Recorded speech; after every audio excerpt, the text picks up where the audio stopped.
Bonjour à vous qui nous suivez sur Africable Télévision. Bienvenue dans votre édition de la mi-journée. Voici les titres de ce journal. Plus de 5 millions de Tunisiens votent ce dimanche pour les élections législatives. Il s'agit d'élire 217 députés parmi 1400 listes. Selon les analystes, le match devait se jouer essentiellement entre les partis Ennahda et Nida Tounes. Aux États-Unis, une infirmière de Médecins sans frontières rentrée de Freetown en Sierra Leone a été placée en quarantaine. Une décision qui a fait polémique au point que Barack Obama a dû intervenir pour calmer le jeu. Bienvenue sur la première chaîne panafricaine. Je l'annonçais en titre, dans l'actualité, les législatives en Tunisie, plus de 5 millions d'électeurs se rendent dans les urnes ce dimanche. Les bureaux de vote ont ouvert à 7 heures heure locale. Les Tunisiens votent pour les deuxièmes élections législatives depuis le renversement du président Ben Ali, qui avait lancé les printemps arabes. Il s'agit d'élire 217 députés parmi 1400 listes, mais aux yeux des analystes, le match devait se jouer essentiellement entre deux poids lourds, Ennahda et Nida Tounes. Écoutons quelques témoignages d'électeurs qui ont effectué le déplacement. Il y a un certain progrès. Le pays fonctionne et avance doucement. J'espère qu'à l'avenir, la Tunisie deviendra une vraie république. Il y a beaucoup de problèmes. Le chômage, la vie chère, la sécurité. Je n'ai pas 100% confiance dans la politique. Mais on espère et on sait que ça pourrait être mieux, mais on avance dans la bonne direction. Le président sénégalais a échangé avec la jeunesse de ses grandes ambitions sur le plan Sénégal émergent. Pourquoi une telle ambition? Je vous propose d'écouter les explications du chef de l'État sénégalais, Macky Sall. Nous sommes venus de loin, avec des politiques qui avaient également de l'ambition pour le Sénégal. Il ne s'agit pas de dire que les autres n'ont rien fait, ce ne serait pas juste. Mais nous avons constaté que les politiques jusque-là menées devraient juste nous permettre de lutter contre la pauvreté. Or, notre ambition, ce n'est pas seulement de lutter contre la pauvreté. Mais non seulement il faut lutter contre la pauvreté, mais il faut créer de la richesse. Parce que notre ambition, c'est de rendre les Sénégalais plus riches, de faire de ce pays un pays développé et des citoyens épanouis. Pour cela, il fallait faire le diagnostic sur les faiblesses et sur les forces sur lesquelles nous devions nous appuyer. Il fallait donc travailler plus, travailler davantage, optimiser, j'aime bien le mot optimisation, optimiser les ressources, dépenser mieux au niveau de la dépense publique, travailler mieux et plus. Et identifier également les secteurs autour desquels notre bataille devra se focaliser. Voilà, travailler mieux et plus, c'est du chef de l'État sénégalais. Et le Mali à présent, avec cette affaire qui a pris une tournure judiciaire, les avocats de la société Diosar l'ont animé ce vendredi, un point de presse à Bamako. Objectif, apporter des éclaircissements sur le contrat d'équipement de l'armée malienne, contrat entre l'État du Mali et la société Diosar. Reportage. La société Giostar est une des filiales des établissements Amadou Beiba Kouman, spécialisée depuis 1997 dans la fourniture et la livraison de matériel en tout genre au ministère de la Défense du Mali, donc un partenaire historique. Cette conférence de presse a été organisée pour répondre à cette interrogation: qu'est-ce qui n'a pas marché entre Giostar et l'État malien à propos du contrat d'équipement de l'armée malienne? Beaucoup de pays, beaucoup d'États dans lesquels le secret défense n'est pas un secret de polichinelle. Beaucoup d'États donc sollicitent la société Giostar. Le même type de matériel, le même type de prestations. Le marché de Giostar a été financé dans les règles de l'art, selon l'un des avocats de la société, Maître Kassoum Tapo, avant d'ajouter que la Cour suprême du Mali n'a pas demandé l'annulation de ce marché. Et je m'autorise à parler du rapport de la Cour suprême parce que lui, il a été rendu dans les règles de l'art et a été rendu public dans les règles de l'art. Et c'est conformément aux conclusions de ce rapport qui a recommandé de payer Gostar. Le contrat Gostar n'est pas annulé. La Cour n'a jamais demandé nulle part l'annulation de ce contrat. Bien au contraire. Et quand on en vient au cas FMI? Le FMI n'a aucun diktat à nous faire. Ce qu'elle nous demande, c'est de respecter nos propres procédures. Et le collectif budgétaire, ça existe. Ce n'est pas un crime que de prendre un engagement au nom de l'État sur 2-3 ans. Parce qu'au moment où elle présente le budget d'une année, il y a déjà des projections sur l'année suivante et l'année d'après. Les procédures ont-elles été respectées? Ces équipements ont été fournis à la date d'aujourd'hui pour ce qui concerne les équipements HCA à presque 100%. Une équivoque qu'il est important de lever, selon les avocats, concernant les violations de la procédure. La nuance, c'est que le marché n'est pas annulé, mais la garantie l'est. Ce contrat s'élève à 69 milliards de francs CFA, dont 40 sécurisés en crédit documentaire. 400 conteneurs de 40 pieds ont été livrés et les marchés ont été signés le 13 novembre 2013.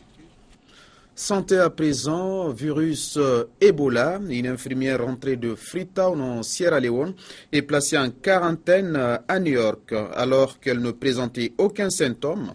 Décision qu'elle dénonce vivement et la polémique est en train d'enfler au point que Barack Obama a dû intervenir pour calmer le jeu. On l'écoute.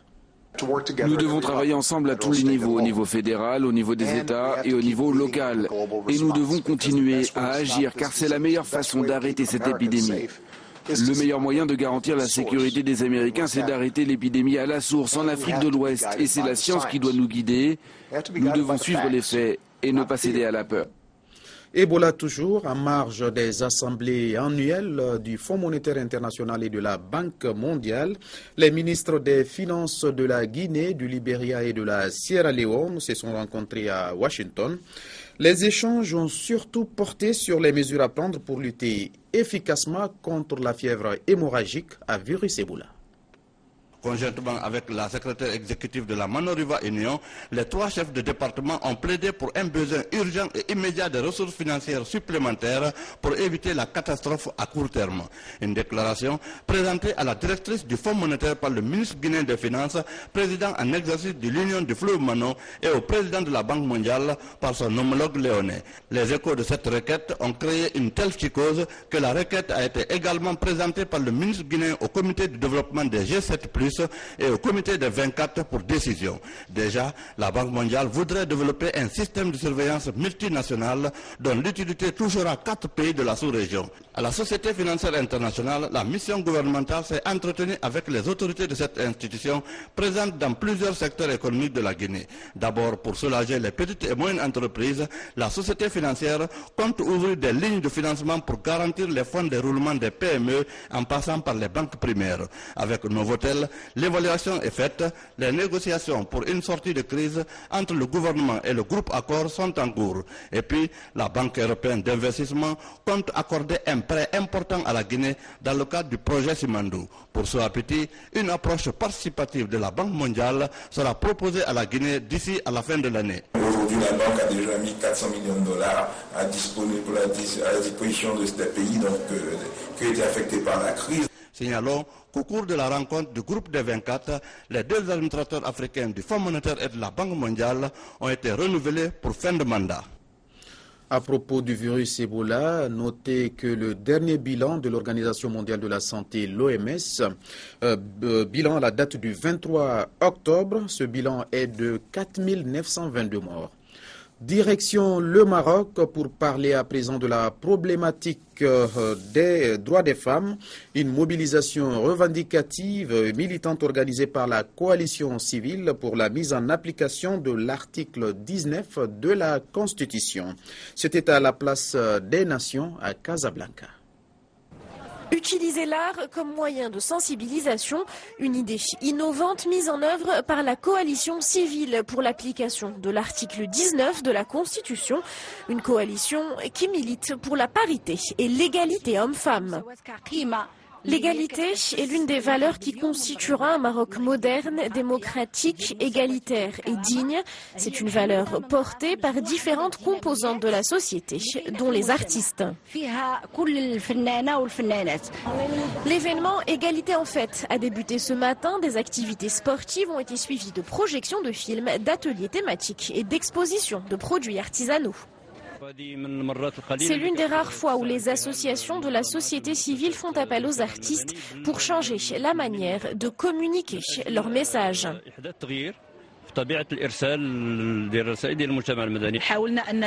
En tant que militants associatifs et politiques, nous nous sommes mobilisés pour défendre ce principe de l'égalité et le mettre en valeur de manière festive.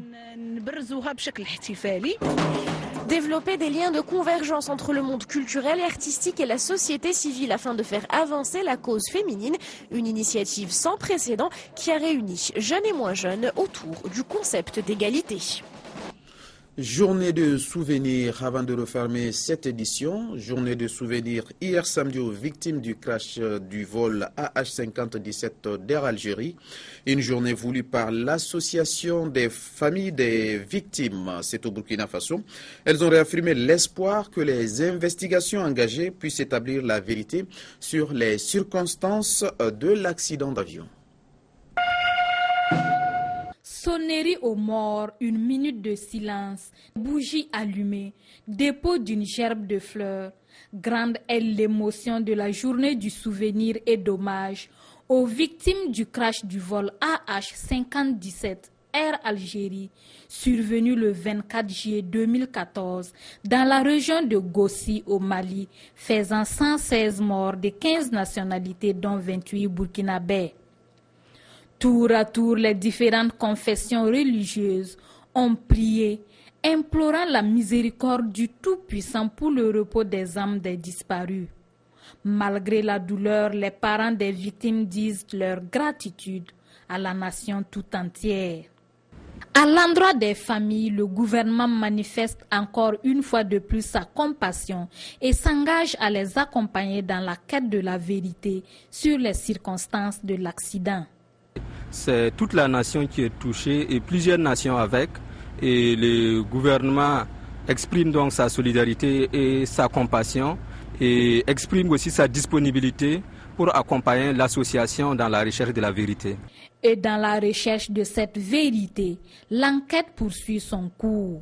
Pour ce qui concerne les familles, nous comprenons leur douleur, nous comprenons l'angoisse dans laquelle elles se trouvent parce que nous savons très bien qu'elles attendent de savoir exactement ce qui s'est passé. Et au général de préciser que les résultats de l'expertise sur l'identification des corps seraient disponibles d'ici janvier 2015. Un soulagement pour les familles éplorées qui attendent de donner une sépulture à leurs proches dans l'espoir de connaître un jour toute la vérité. Et c'est la fin de cette édition. Merci à vous de l'avoir suivi. Et surtout, n'oubliez pas la suite des programmes. À 19h GMT, vous pourrez suivre en direct le débat du dimanche. Bonne suite de programme.